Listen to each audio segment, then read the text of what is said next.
Today's topic is mastering custom file properties. Most of us that have been using SOLIDWORKS for a while, we just call them custom properties. Essentially, it's where we store data or little tags built into part files, assemblies, and even drawings. The reason they're technically file properties is because it's actually a Windows file attribute that gets stored with the parts. And then we go through and we use them in SOLIDWORKS, but we also go into some more detailed and specific ones. And we'll be taking a look at the file and properties window there just to kind of get the feel for it, and we'll be looking at the 3 different pages there, how they apply, where all the default names come from in the properties txt file, and how you can modify that or add to that. Also getting into the copy and paste from other files, so we'll get into that as well. Custom link properties to dimensions, so ways of actually being able to use dimensions in your custom properties. We'll get into the property tab builder, which is also another item that's been added that allows us to enter in properties quicker. So rather than having to go file properties like what we're used to, we can just go over to the task pane. And we'll be taking a look at that. And then where we can use some of the properties in drawings, templates, POMs, and title block, speeding that up, and then we'll also get into some of the extended uses. So that's what we're covering today. So stick with us. And again, thank you from Digital Dimensions. My name's Michael Nolte. Let's go and take a look at a simple use of using file properties. The very simplest, just straightforward, basic, nothing really going on, is just the description showing up in our title block. That's definitely one of the more prevalent and probably the first ones that people identify with. And it's always a good way of storing information at either the part level or at the assembly level, and bring all that information all the way up to the drawing level. So, which brings up another point, is SOLIDWORKS is more centered around things being based around the idea of the part. So if we switch over to the next screen here, and we typically will call it Partcentric, mainly because if you store all your information at the part level, then all that stuff passes up to the assembly, passes up to the drawings. And this is just some ideas of some of the items that you can do. The list is as long as you want it to be, but these are some of the just general information pieces that some people do want to store at the part level. Most of us may have seen at one point in time with SOLIDWORKS is just how SOLIDWORKS is always pulling references, contact info from all the different levels. So we want to get that same connectivity or parametrics going between our drawing and our parts and our assemblies. So rather than having just the model changing, we also want all the data to be changing with us as well. So we'll be getting into some of that parametrics of the custom properties here as well. Taking a look at the next slide here, this is the normal first screen that we're used to seeing. In fact, let's go and switch back to SOLIDWORKS just so we can see what we're looking at here. Alright, so normal method is we go up to our file menu, come down to properties. And we're probably used to doing this in other programs, but that's what we've been traditionally used to within SOLIDWORKS. So we can get into the properties there. A few releases ago, they've added a button up here at the top, so that makes it very easy to get in there and get to our custom file properties there. So I go in, I'll go and switch over to the summary tab. So this is the very first tab that we're looking at, this being at the drawing level, so we only have 2, opposed to at the part or the assembly level, we'll actually have 3 tabs going across the top there. Let's go and switch back to the slide here. Alright, so some of the built-in items that we're used to seeing is author, keywords, comments, title. You may be seeing these on maybe images that you've stored off your camera, and they store like things like the pixel size or the dimension size. They also store the date and time, that type of stuff. All that stuff gets stored automatically also with SOLIDWORKS files, and These are some of the ones that we're used to seeing. And then we get into some of the other built-in ones that are with SOLIDWORKS. The reason it starts out with a SW is they're hard-coded into SOLIDWORKS itself. We go on to the next tab here, then we start getting into our custom ones. This is one where we actually get into real specific ones that pertain to us. So, and again, you can see from the screenshot, you can build the list based off of what information is important to you and your company as far as stuff that you want to track. And you can always come back and actually put some of that stuff in after the fact there. Another thing to point out with the custom properties that we're used to calling there, it's also called metadata. So if you run across somebody talking about metadata, it's essentially the text or tags or labels that follow with files that help describe that and also make it help be searchable and all this other stuff that we're used to seeing with increased speed on data searching and stuff. So that's why SOLIDWORKS calls our customer properties, but it's just another type of metadata. It's a little more specific to SOLIDWORKS files. Property name, you can pick from a list, and I'll get into where that list comes from, or you can type your own. It will allow you to do both. Types, so we have the text method, date, number, yes or no, type of method. So we have several different ways of storing that. Almost the majority of stuff that we see is all going to be in text. Even if it's going to be a number, unless you're actually doing a calculation, then you probably might want to switch it over to a number. Generally speaking, the text is fine. Even with dates, you can actually get away with just doing a date as a text field. And then the last item is what you're wanting that to be tracked with that particular property name. So we can do anything from something that's typed in. We'll get into how you can make some dynamic ones.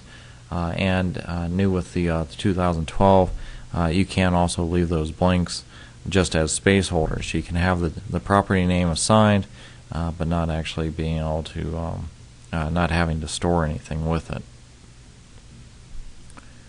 Alright, so we get on to the list of where all the property names come from. Essentially, there is a text file called properties.txt. It shows up in that directory if you're running Windows 7 and Vista, or the directory there on the bottom for Windows XP. That can be changed or switched over to a network location, so if you are wanting to use a common list from everybody in the company that's using SOLIDWORKS, you can definitely switch those over to SOLIDWORKS. You go into File, Options, and then down to File Locations, Correction, Tools and Options, and then actually go into the File Locations to switch its location. As you can see, the default list is there. You can manually edit the text file, so you can do that, or there is also a Edit List button in your custom properties. In fact, let's go and switch back to SOLIDWORKS just so you can see that.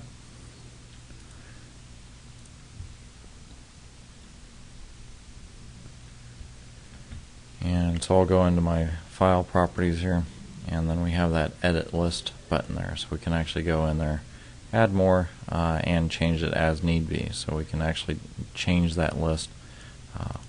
And as I mentioned earlier, as far as changing locations, I'm going to go into my Options button, but you could also go into the Tools menu, and then all the way down to Options here, go to File Locations, change your Show Folders for, change that to the Custom Properties file, and then we can change our directory that we want to use.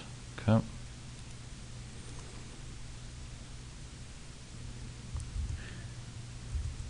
Switching back to the PowerPoint here, we've got one other tab that shows up in our properties there. Essentially, there's a configuration specific tab, and this allows us to set specific information that's unique to that configuration of the part. If you're not familiar with configurations, we do have other webcasts that go more into depth of the configurations, but it is a great way of creating one part or one assembly to do multiple different versions. Thing to keep in mind with configuration specific is they do overwrite the custom properties tab. So if you had a description on the custom tab, and then you had a description over on the configuration specific tab. The configuration specific tab is going to win out. So realize that it does do that. Okay. Alright, so let's go and take a look at doing a few things with the custom properties. I'm going to switch back to SOLIDWORKS here. And suppose that we have one model that has custom properties in it. For example, I'll go and open up the body here, and I'll go into its properties. We've got a list of items that it's being used. But then if we go over to the other part, we'll go and take a look at the head portion here, and we go and go open the file properties. We don't have any, so right away we know that we need to get the properties moved over.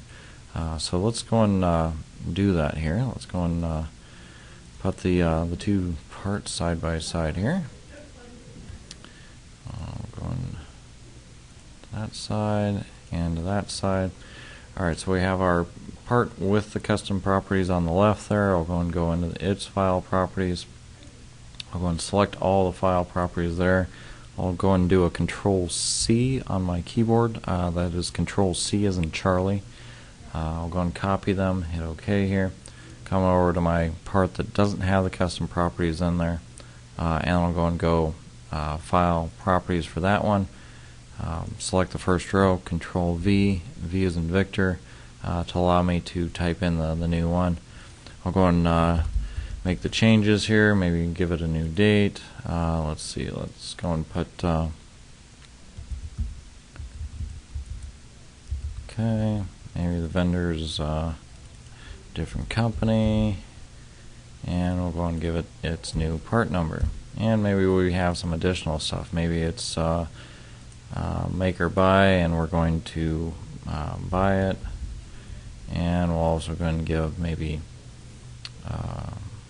let's go and do a vendor number. Oh, I already got that one. Let's go and do that was vendor. Let's go and do vendor number, and maybe we've got different numbers for that. And let's go and do one of the built-in ones. So I'm going to go and grab a weight, and then I also want to go and set it to mass. Okay. Another one that's built in here that's a lot of people want to use as well because they want to be able to see the materials real easily. I'll go and set that to the material. So all the ones in the drop-down list here allows us to actually link it out to the part files. So the other thing with copying and pasting is I do need to go to each field and hit enter. The ones that I copied and pasted over, the other ones are actually there, so I don't need to worry about those. But anytime you do a copy and paste, you do need to go to each field and hit the enter key there. Okay. Alright, so now I'll go and switch over my material. I'll go and pick out something else here. Let's go and say that it's going to be made out of nickel there. You can see the material change there on the top. And let's go and take a look at our properties now here again. So now that we can see the material set to nickel, and then also it does have the weight of that entire part in nickel. Mind you, these parts are pretty small, so that's pretty small as far as the weight goes. And I'm working in inches so that my units are based off of that there. Okay. Alright, so let's go and switch back up to the assembly.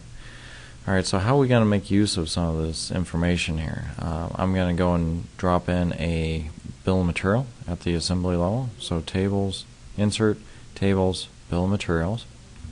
I'll go and use a standard table, and I'll go and put that table off to the side here. And I'll go and change its shape, and we'll go and put in another column here. So I'll go and insert another column to the right, and we'll go and pull in the material there. So now we can see that the head portion that we were working on earlier has its value or field coming from the custom properties there. We also get descriptions coming in there. Let's go and take a look at the head portion there again.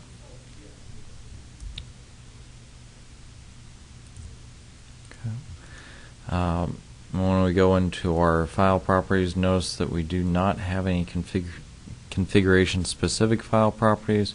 Go back over to custom. Maybe that particular one, let's see, description, primary, main. Let's go and do a different description here that's specific to this one. So we're going to go description, and I'll go and call this one nickel head unit. Okay, and I might go through and create other versions of this particular one. This file only has the one configuration there. Okay. Alright, so now if I go back to the assembly and go and rebuild, see that the description is overwritten by the configuration specific one. Let's go and make another configuration here. Alright, so let's go and do add config, alt version, and we'll go and make that a different material. So we're going to go ABS, so that maybe is a transparent version of it. So we have our two versions. Okay. And as soon as I go up to the top there, nope, we didn't do our custom property here. Let's go and go back in there. And let's see, for our alt version, we're going to change that to ABS. Let's see, that is the material I picked up. Yep. And I'll go and switch. Still listing the different material. That's also because we're still on the same configuration, the default configuration. So I'll go and switch over to a new config, alt version, and now we have the new material, and then you can see that ABS is also tracking in the materials column there as well. So we can go through and we can actually establish config specific information, so if we're doing different versions of this, real easily we can create new styles of it. Let's go and take a look at getting a description that has some intelligence into it here. So let's go and open up the body there. Over on the back side of this part, I've gone through and I've put maybe a counter bore location for a plug or something that might be on this particular unit. So what I want is a description that actually tracks its location. Currently that location is 2 inches below the top there, but I want a description set for that. So I'll go and maybe create myself a couple of different configurations of that. I'm going to double click on the sketch, double click or right click over the dimension. I'm going to do a configure dimension. This is something that's been around in SOLIDWORKS for a few versions. We're going to call high plug, and we'll call this one low plug. We'll go and give us a couple of different locations there. So I'm going to do this one at maybe 0.5, and we'll go and put this one at 2.1 there. Okay. So I have different configurations that I've quickly created. You can see that by switching over here. Now we have the high version there, and we also have a low version of where that plug's located, and then we have back to the original location there. So we've got different configurations, and we all want that information to track into our description here, because that's the big difference in this particular version. So I'm going to go over to my configuration specific tab. I'll go and say description. In fact, actually I don't even need to do this at the config specific. Let's go back to custom tab. Let's go down to the description, slim style, and we'll go with plug at, and all I need to do is leave this dialog open with the cursor blinking. I'm going to switch over to my feature tree there. Double click on my sketch that creates that. Double click on, or single click on my dimension there. So single click there. Put in my units. So I'll go and go inch, and then I'll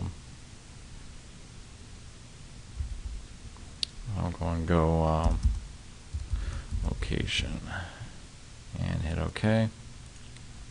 So now that description, in fact, let me bring this back up here again, you'll see that we have a built-in value that is showing us where that's at. So currently I'm on the default configuration. Okay. Now when I switch to one of the other configurations, I will have a description with a different location. Okay. So real easily I can create different versions of parts with descriptions that actually link into it. You don't have to create multiple configurations, but this is a useful item for configurations because I might be on define it. Another application of using this dimension is for sheet metal parts where you've got a plate thickness, so you might want that showing up in the description. So if the plate changes in thickness, you can always change that, or the description dynamically updates for us here. Alright, so let's go and take a look at a few more items here. We've got our part number column. Part numbers are custom property, but it's done a little differently. Let's go and take a look at this item number 4 here. I'm going to go and open those up. And the numbering for parts, the default SOLIDWORKS one, that the default bill of material table comes from.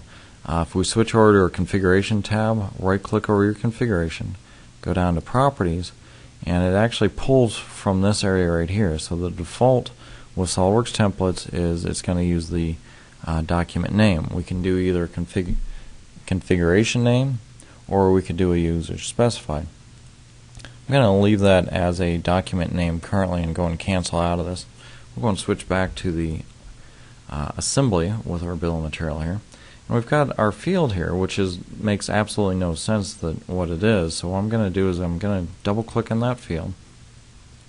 And when you double click on a bill of material, it'll actually ask you if you want to keep the value linked or you want to break the link. And this happens whether you're doing a bill of material at an assembly or at the drawing level. I'll go and say keep linked, and I'll go and change that into something that makes a little more sense. So I'm going to call this eyes. I'm going to click out of that, and let's go and take a look at back at the part level here. So we're going to switch back to our eyes file there. I'm going to right click over the configuration, go properties, and you can see that it's gone into a config specific name. Let's go and take a look at the table here too and see how it's pulling that in. Alright, so let's go back to the table one more time. Select that column, go into the column properties, and it's just straight up using a column type of number.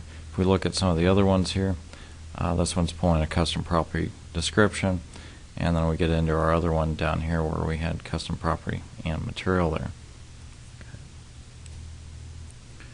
Alright, so we've kind of looked at how to get custom properties created in files and that type of stuff. Let's get into some of the more exciting stuff here, where we get into the property tab builder. And this is just a way to speed up the operation of doing entering of custom properties rather than having to go to the file properties. If you come over to your SOLIDWORKS task pane over here on the right side, we have a custom properties tab. If we come into that field, by default we're actually have nothing in there.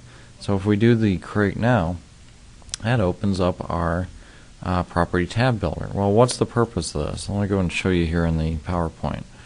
Let's go and switch back to that. Looking at the next slide here, so this property tab builder allows us to actually go through and create essentially a template that turns that tab on our SOLIDWORKS task pane into a viable, useful area for setting information up here. Okay, so let's go and take a look back at that. Let's see, and actually I guess the other thing to point out too is besides the create builder button there, we also have the ability of actually browsing to that. So if you go to your Windows Start menu, Programs, SOLIDWORKS Tools, you'll see a property tab builder program as a separate item that you can launch as well. So that'll get you into the same dialog there. Alright, so let's get back to SOLIDWORKS, and let's go and bring up the tab builder. Okay. Alright, so we want to build one that contains some information. As far as what we go through, it's just a matter of kind of selecting what we're wanting to do and then defining it. So my group box, I'm just going to call this one part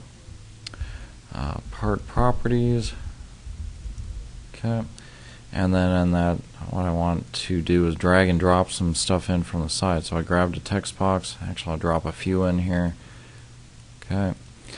First one I'll go and do is my top one, and let's see, and I'm just doing prompts here, so this will actually get the drawn by information, or you may even put drawn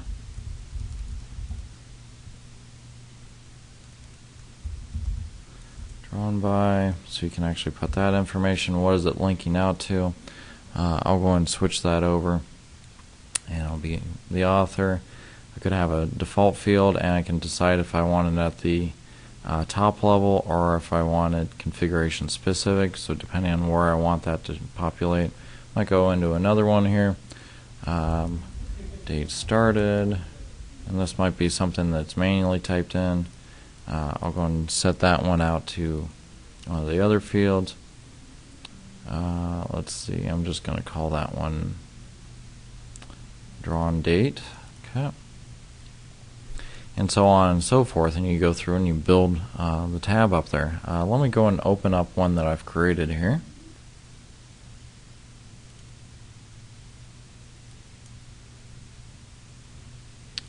Alright, so I'm going to open one up for a part here. So you actually create one of these templates for parts, assemblies, and drawings. So you may run into you might actually create yourself 3 of them. So I'm going to go open. So this is one that I've gone and created. One of the other items that's very useful is I can do a set revision list. The revision is the property name, the type is list, and then I go through and I actually build my list, skipping the normal letters like I and O and the ones that you shouldn't be using for revision. That way I only have the specific ones that I'm wanting that user to go through. So now what I do is I go and save it into the directory that they specify off to the side there. Alright, so we're going to go save as, and so we'll go out to our C drive. We'll go into the program data because I'm on Windows 7. Keep in mind program data is hidden by default, so if you do need to show it, open a Windows File Explorer, go to Organize, and then go and change that in the options there. So I'm going to go program data down to SOLIDWORKS. I've got 2 versions, so I'm going to go into the 12, language, and English, and I'll go and save that part 1 into that location. You don't need to call these specific to the file that you're working on. I'm just calling this one because of the project that we're working on. Typically you do one company-wide. That's the other thing, is you do want to, if you have multiple users, save these into the same directory as that properties.txt and put that out on the network folder so everybody has use of these. So I'm going to go and save that, and let's go and take a look at what we just created here. So I'm going to click out of it, go back, and I'm going to do a F5 to do a refresh, and there we're looking at our list there. So now we've got our description there that we built up earlier. We've also got a revision table, so I start out with the X for prototypes. I could go through and change the vendor.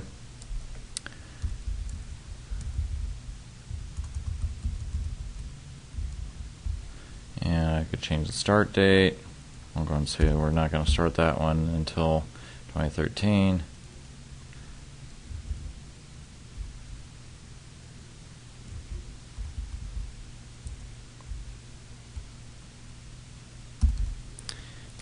Custom properties tab that we do actually hit the apply there, otherwise it doesn't actually send those up there. So okay. So that's a very useful thing of getting custom properties in faster. So if I go up to the assembly level, the other thing to point out, I'll go and pin this open. Right now I don't have one for an assembly level, but if I click on a part, it brings that information in here as well. So again, real quickly I can make those changes to that part. The other thing too is if you have parts that do not have these properties, you set them, you apply it, and then all those properties will get written to that file. So real easily I can make some changes here. Alright, so let's look at the visor here that doesn't have a description. Okay, I'll go and apply that, and I'll go and do a rebuild on my model, and then you can see that shows up in the description column. I'm going to go and get another one put into place here for the custom properties of the custom properties of the assembly level here.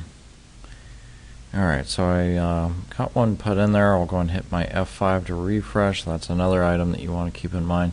And you may want to have different items for different things at the assembly level. The other thing to point out too is you can create ones that are specific to that particular area. So I can do created internally, or where it has only an internal part number. If it's not created internally, then I can go and call my parts by a different name and include all the additional information. And again, I'll go and apply that, and all that information will show up at the drawing level. In fact, let's go and bring that up in the property manager here. Alright, so I'm going to, yes, and we'll go and open the assembly one here that I built ahead of time.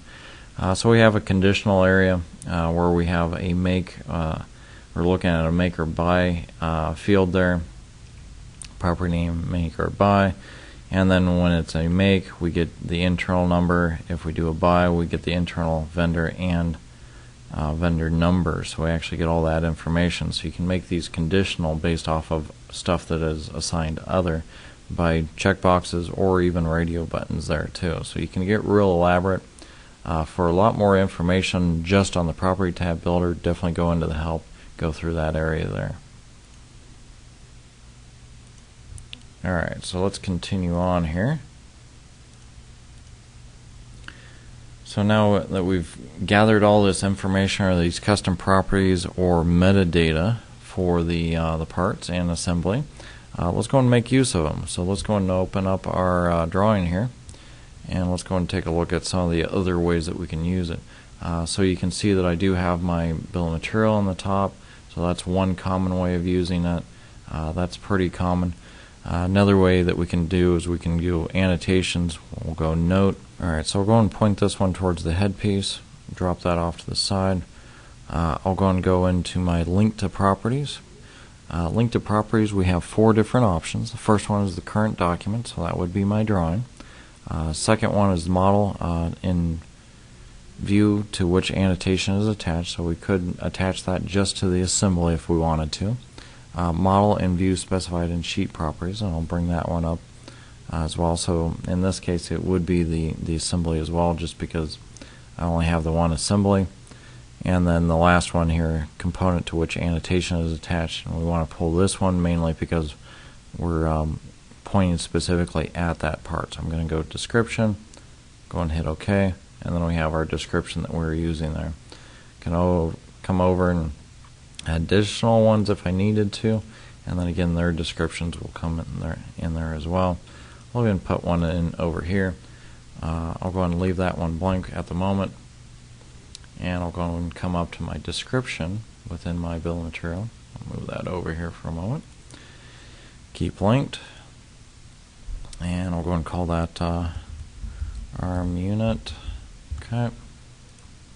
Rebuild, and then now the description that's on my bill of material is also there at my note there as well. So lots of ways of getting those linked there. Alright, so let's go through some of the other options here. We did the fourth one here to start with.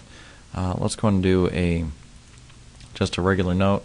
When you bring a note inside the little dash box around the view of the model or the part, I'll go and click in there. That note now becomes attached to it. So now if I go back again, alright, so we'll go and do a model and view and to which the annotation is attached.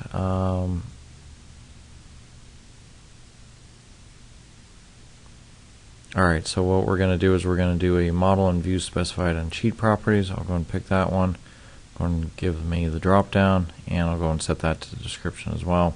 So now you can see that I'm pulling the description of the entire assembly here rather than just the individual parts. Again, because it's linked, it will also move with it as well, so that's the other advantage of getting the note inside the field there.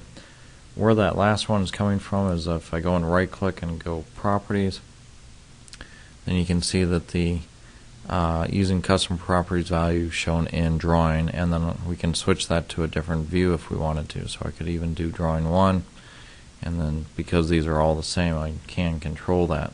Okay, so those match there. Okay. Alright, so let's go and drill even further here. So let's go and start looking at some of the custom properties that we can store into our title block, which is, of course, our sheet format. So I'm going to go and right click in a blank area. I'll go and edit sheet. To take a look at a field to see what it's linked to, I can right-click and see its description. Another way is if I right-click over it and go Edit Text in New Window, it'll actually give me the field telling me that it's linked to the sheet property level of the description. So it's the one specified in the sheet properties. If I want to come down to another one here, this is another useful way you can actually group them together, so I can have one of my folder name and then also my file name. So those are also built-in ones, and again seeing the SW there. Okay. But let's go and create ourselves a new one here. I'm going to go and add one to the file properties at the drawing. So let's go and do one like, let's see, engineering approve and engineering approve date. Alright, I'll go engineer, and we'll go and give the date here. Okay, and we want those showing up in our field, or in our title block. So what I'm going to do is I'm going to go and add myself another annotation note. I tend to leave mine up off the side so I can get the sizing and everything right. So I leave that up there. I'm going to do link to property, current document, and my two that I just added in there, because they're listed, then they're available. If you didn't add them ahead of time, then they wouldn't be available. This is why you want to set up your templates with all your custom properties. So engineering approval, so that'll be one field. We'll go and do another one here. I'll blank that one out. We'll go and go back in there, and we'll go and set that one to engineering approve date. Okay.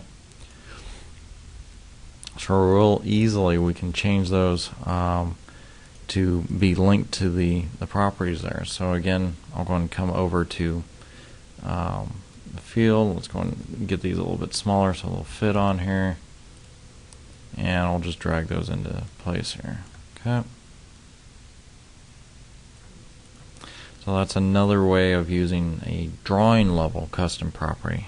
These other ones being part level. Notice that I have one down here for weight, so maybe I want to go and get one put in there for weight. So let's go and check our assembly, see if we have the weight set for our assembly. So I'm going to go File Properties. It doesn't look like I have one for weight, so we'll go and put a new one in here, weight, and currently set to mass. Okay, so that has the total weight of this entire unit here. Back to my drawing. So now that that custom property is in there, I'll go and create myself another note. And again, I'll make this one off to the side here. Link property, current document, and I'll go and set that one to, oh, not current document. I want to do model in view specified in sheet properties, and I want to go and do weight. Okay. Some of them do show up above, some of them do show down below, so realize that they don't put them all in one location. So weight, go and hit OK. And I can also manually go in there and add some additional text in there. So I right click, edit text, new window, and I'll go and go pounds there.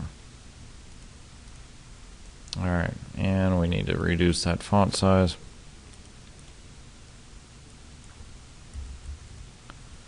And we'll go and bring that into our title block as well. So real quickly, we can actually build up items into our title block. So we want to save our drawing template. We also want to save out our sheet format. Refer to one of our other webcasts for that procedure as well. Alright, so we've entered some stuff in here. Now let's make it a little bit easier for us to enter stuff, to make changes up here at our drawing. So let's go and do a define title block, and this is a way to get interactivity at our drawing level. So define title block. It draws a window that I can change and adjust in size, so I'm just going to reduce it down to the area that I'm working with, and I'll go in through and pick the items that I want to be able to change. So I'm going to pick out my manager approval, my date, and pick out all my other stuff once I got those set up, and I'll also probably pick up the revision of that particular part as well. So I'm actually picking up items I want to change. The description, I'll go and pick that one up as well. And I'm picking them in the order. I'll go and switch the order here with the up and down arrows. Things like weight and material, those you can't change at the at this level here. But let me go and show you how this works. So I'm going to go and hit OK. So we've defined that area. I'll get back out to editing sheet. So now as I bring my cursor inside where that box is at, I actually get a field here. So now what I can do is I can just double click on a field, then do one more click. So double click to activate it, another single click to be able to type in that field. So we're going to call this one Mr. Nick,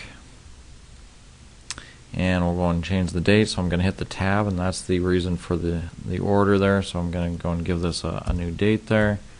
I'm going to change 2014, hit tab again, and notice that I'm able to get to the different fields. So this one is no longer unit 0002, and we'll go and do tab one more time just so we can get into the revision. Or oh, looks like I picked the wrong field there, but you can see the drift that I can actually get those brought in there. Okay, I'll go and hit OK out of the title block there, and then now all my information is saved. Notice that all my other descriptions are updating, so if I made any changes that relate to any of the other ones, then all of that pertains into the same fields there. So that edit title block is actually a very useful item, and again where that shows up is I right click, edit sheet format, and then I right click again and edit title block, and they've added that within the last few versions. So this is 2012. You will be able to use that in a few other prior versions. So alright, so I'm going to get back out to editing sheet here, and let's go and take a look at some other stuff here.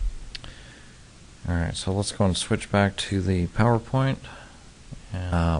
These are some of the built-in ones. Just skim the list there, or pause the playback of this to be able to kind of see all the built-in ones. So parts and assemblies and drawings have some additional ones. So you have items like scale and that type of thing, total sheets. So there are some useful informations there. And the last thing to kind of cover real quick is other uses outside of SOLIDWORKS. Is the fact that you have the ability of searching for all these descriptions. So if you go into a SOLIDWORKS Enterprise PDM, let's go and bring one of those up here, and I want to go looking for a particular item. Maybe I want to find everything in my vault that's made out of a particular material.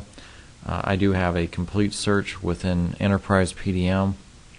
I can say for my SOLIDWORKS parts, I'll go and search for any material that's 6061, and then real quick I can actually get all that information, and this is because it's looking at the custom properties. Another example here is the fact that we have a sister program called 3D Via Composer that also makes use of it. And the 3D Via Composer is the bridge between your 3D CAD program, SOLIDWORKS, and your documentation control or creation program, something like Adobe Illustrator, Microsoft Word, Microsoft PowerPoint, any of those common ones. But it's for creating tech illustrations. You can even do web pages and PowerPoints and stuff from it.